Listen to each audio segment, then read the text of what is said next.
Today is the premiere of the Knuckles series on Paramount Plus. I bought myself some grapes and some Cool Ranch Doritos, got retweeted by the official Twitter account for the movies, and stayed up all night to catch the premiere as soon as it dropped. Will this show live up to both movies? Will it not? Let's find out. The first episode opens up with Knuckles going through a training routine early in the morning, with the song The Warrior by Scandal being used as a backtrack. We see him going through an obstacle course that looks like it could have been inspired by the game, and him ending his training passing through a goalpost sign as you would in Sonic the Hedgehog fashion. Sonic cuts in and gives us a recap of everything that happened in Sonic the Hedgehog 2 to catch people up to speed. Pun totally intended. Upon ending this recap sequence, Knuckles catches wind that something mysterious is going on at the Wachowskis' family house, going off to investigate only for it to end up being some workers that were hired to help rebuild the house after the incident with Knuckles destroying it while fighting Sonic in the second movie. Knuckles, of course, being completely new to Earth and its customs, gives these workers a big scare, to which Maddie becomes enraged with Knuckles' way of handling things, in which she confronts our red hero, celebrating his victory by eating a bag of Cool Ranch Doritos. Maddie asks Sonic to talk with Knuckles and see if he could get him to be more normal around the family house. And of course, in movie Knuckles fashion, he takes Sonic's advice a little too literally. After being told to make himself at home, the next day he decides to turn the living room of the house into a warrior arena, which ends up being Maddie's last straw before grounding Knuckles. Meanwhile, at a bowling alley, we catch up with Knuckles' co-host of the show, Wade Whipple,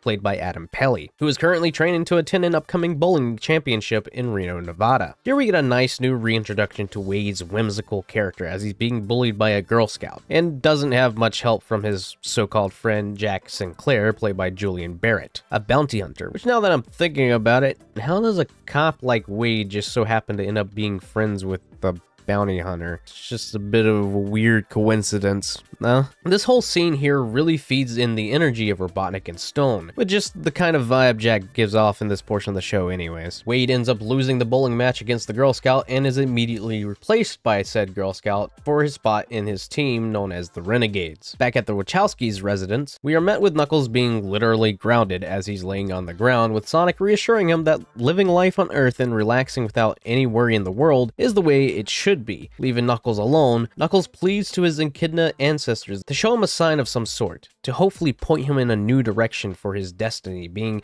the last Echidna warrior, and after taking a moment, his pleas were heard. Taking a cue from Sonic Adventure, only kind of, the ghost of Chief Pachacamac appears and tells Knuckles that he must find a prodigy and teach him the ways of the Echidna warrior so his destiny may be fulfilled and the Echidna tribe can grow once again. Knuckles, now dumbfounded by how to find his new warrior to train for their tribe, Pachacamac tells Knuckles that Wade should be the prodigy for his great heart, and because Wade is seeking to attend a tournament of champions, which unbeknownst to them is just a bowling tournament. But oh, what would they know?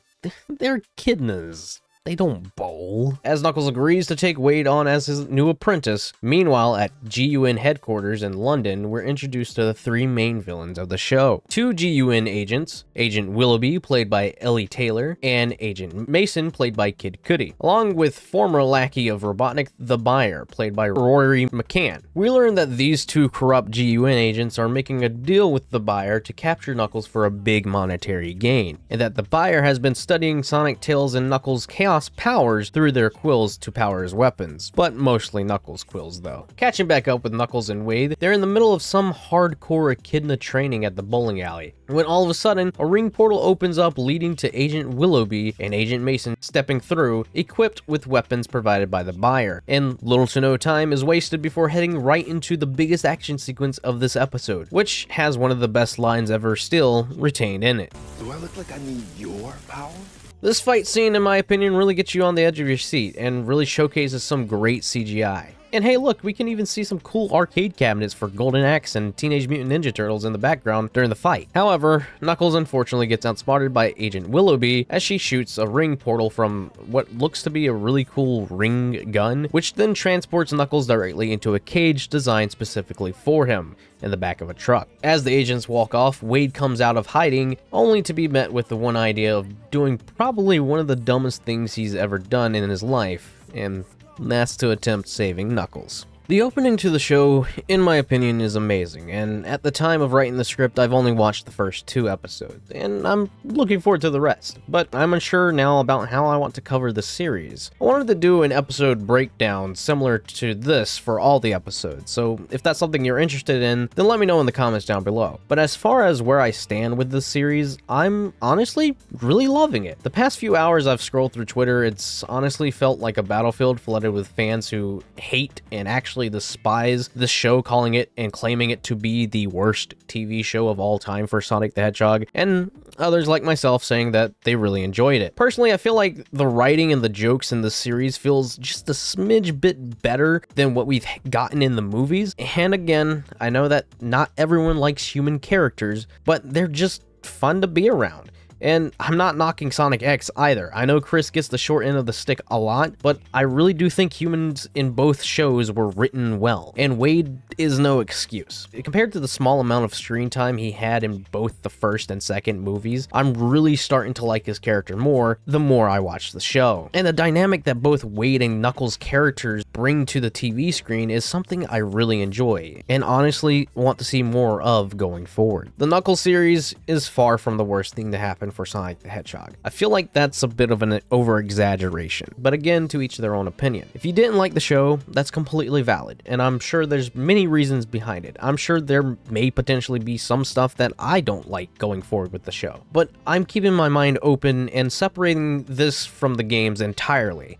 and that goes for the movies as well, as I don't expect them to take a lot of cues from games, and never really did. So maybe that's why I enjoy this content so much more than the average Sonic fan may? I'm not too sure, honestly, but let me know what you guys thought of this show in the comments down below if you've seen it, and if you would like to see more, episode breakdowns like this in the near future, in case you can't watch the show on Paramount+.